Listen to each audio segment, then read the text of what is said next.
Doctor Yunus সাহেব তো গতবার ডাক্তার ইউনূস সাহেব ছিলেন, তো দেশ ছিল হজবরল। বিভিন্ন ডিস্ট্রিক্ট থেকে যারাই আসছে বিভিন্ন জায়গায় বিভিন্ন ডিস্ট্রিক্টের মানুষ বিভিন্ন হাটে গেছে, তো যতটুকু করা দরকার ছিল ততটুকু করতে পারে নাই। কাস্টমার নাই, গরু আছে কাস্টমার নাই। এক গ্রুপ পলাই নেই, আর এক গ্রুপ পানি। এখন কি হবে না হবে পরে বলা যাবে, এখন তো বলার ক্ষমতা নেই। দাম এখনই আছে, এখনও কষাইতে যা কাটে ওই দামই আছে, বাড়তি নাই। কষা গাছে যা বেচছি 30,000 টেমন, এখন ওই 30,000 টেমনই বেচছি, বেশি নেই। এক গ্রুপ পলাই নেই, আর এক গ্রুপ পানি। এখন কি হবে না হবে পরে বলা যাবে, এখন তো বলার ক্ষমতা নেই। আশাবাদী কিনা? আশাবাদী হইলে কি হইব, যদি কোরবানি এক গ্রুপ পলাই না কোরবানি যারা কোরবানি কি গরিব মানুষ দেয়, যার পয়সা আছে কোরবানি দেয়, পয়সা না থাকলে কোরবানি দেবো করতে। মানুষ তো এমনি এবার হতভঙ্গা, বাকিটা আল্লাহর হাত, এর বেশি কিছু বলা যাবে না।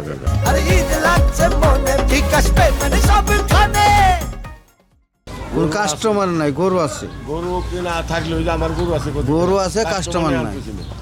গরু লিয়ে আইছে, কোনো বেচা কেনা নাই, কষার কাছে বেচছি, কোনো কোরবানি এলাকায় বেচতে পারিনি। কষার কাছে বেচছি, যখন লিখে এখন বেচছি না থাকছে, বলতে পারবো না। কাঁচামাল কারো বাপের দিন না বলতে, আল্লাহ বলতে পারে। কাস্টমার আসলে বিকবে, না এলে লস হবে। ভালো আছে, সুন্দর আছে, আর বাজারের মতন বাজার দরে হিসাব ভালো রেট হচ্ছে, বেশি নেওয়া হয় না, ঠিক আছে। গরু কেমন দেখছেন এখন পর্যন্ত? অনেকগুলো গরু দেখছি, আমরা এসেছিলাম প্রায় দুটা দিকে আসার পরে এটা গরুটা নেওয়া হয়েছে 90,000 আছে, মোটামুটি ভালো আছে।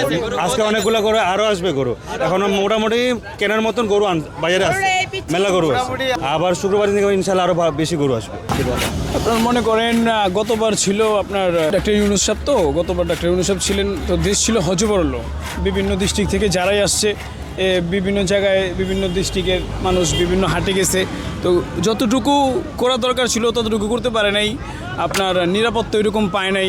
তারপর ভয়ের একটা ব্যাপার ছিল, ভয়ভীতির কারণে মানুষ তাদের এই গবাদি পশু নিয়ে এক ডিস্ট্রিক্ট থেকে আরেক ডিস্ট্রিক্টে যেতে চায় নাই।